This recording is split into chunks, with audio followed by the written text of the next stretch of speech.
Magandang mga po mga kasama.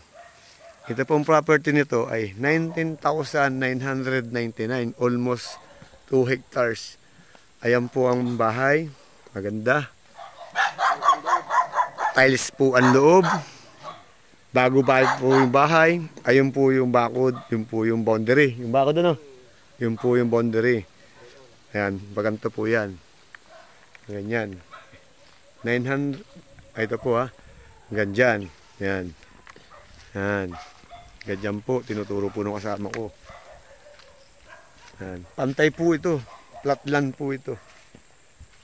Ito po yung mga mahogani. Yan. Mahogani. 100 puno. 100. 100 puno po na mahogani ang narito sa loob ng property. 100 na dampas. 100 plus po.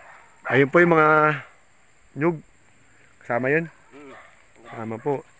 Ito po ay nasa likod ng second lot po ito ng property. Pero may right of way. May right of way po ito papasok dito sa loob ng property. Ayan. Dito ba tayo hama?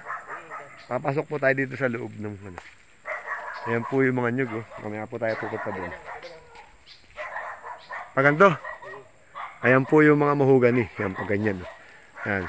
Mula po dito pinaka-boundary ng property. Yan. Yan. Ganun. Pantay na pantay po yan ha. Ayan po yung mga... Tara doon sa may mga nyug. Tubig tamo. May tubig po. May puso. May puso. May linya ng kuryente. Nandito po tayo. Naglalakad po tayo sa mga puno ng mahogani. Ayan. Ito po tayo.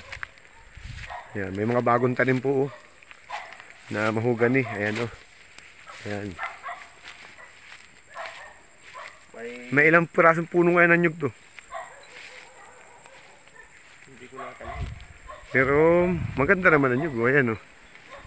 Yan ang boundary naman yung bakod na yan. Ano? Yan po ang boundary. Yan mga bakod na yan. Dito lang. Hindi kasama yung mga nyug. Kasama. Pahaba po ito. 19,999. Title po ito. Title. Ayan. Ayan po yung mga nyug. Pataas. Pataas to no? Pataas po yan. Ayan. Yan po yung 19,999. Ayan po yung bakod oh. Bakod. Paganon po. Paganon. Mura lang po ito mga ma'am at sir. Avail nyo po. Ganyan. Ibig sabihin yung kabilang nyug na yun, hindi na. Kasama pa yun.